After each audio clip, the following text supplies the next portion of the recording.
Oh, man, my nose. My God.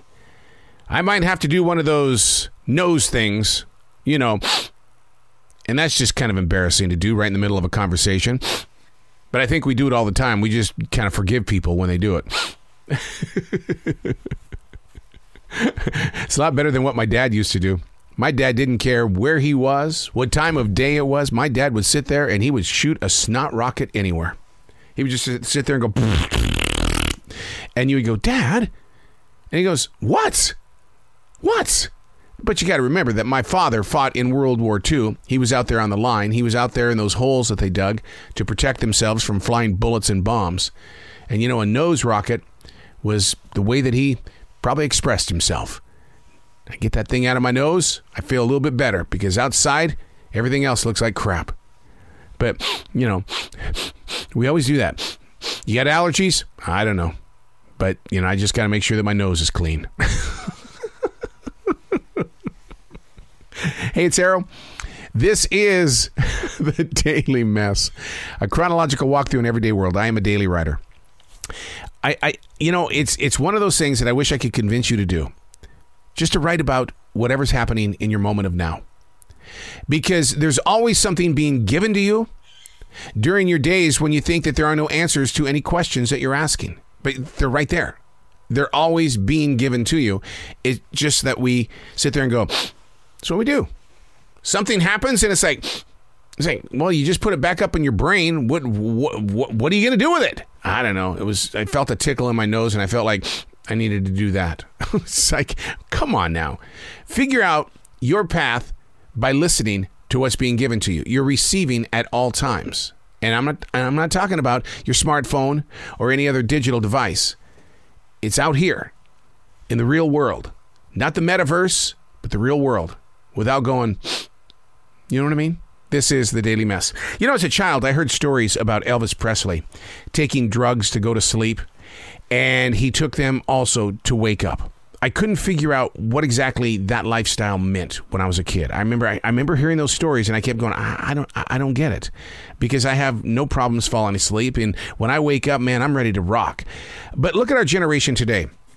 The enormous amount of supplements and drugs that are sold to go to sleep.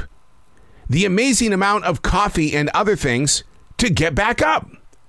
We are no different than what Elvis Presley was going through. He just didn't have what we have today. I mean, it's amazing how much melatonin goes across my grocery store counter.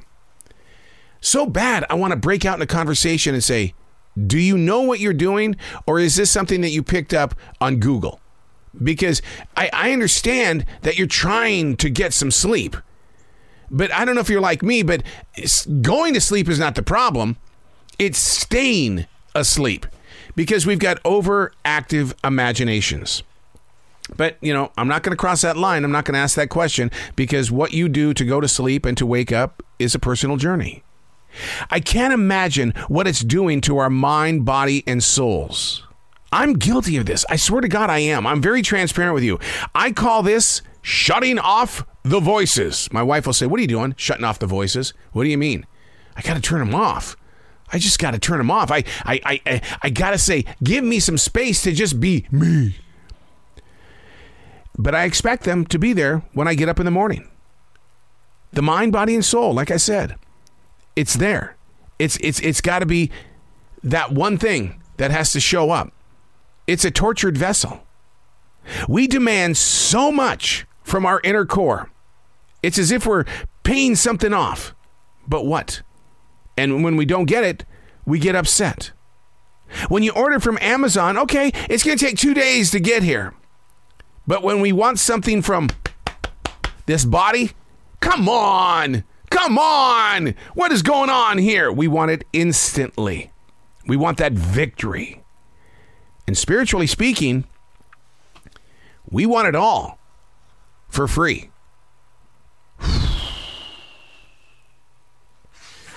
Listen to this. I'm telling you.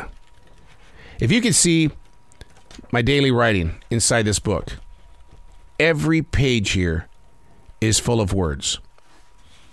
Questions, few answers.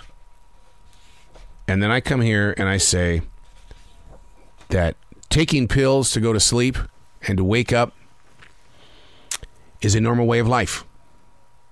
And I don't think that it's a good thing for the mind, body, and soul. And the reason why, you want to read the journals? Do you want to see what it's like to wake up? What do you do when you first wake up in the morning? Turn on the TV, go pee, make some coffee?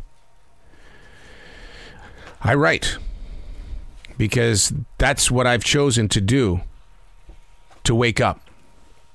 Not to take a drug, but to let whatever's out here be the guide to wake up. I do get angry. I do get upset with when the mind isn't always activated because I need it right now. I need it now. But I'll wait 3 or 4 days for something being delivered from Amazon. Shutting off the voices at night, I do a defrag journal because I'm just trying to let it go. Because once you empty your closets, then you'll sleep through the night. You're not going to wake up at 2, 3 o'clock in the morning.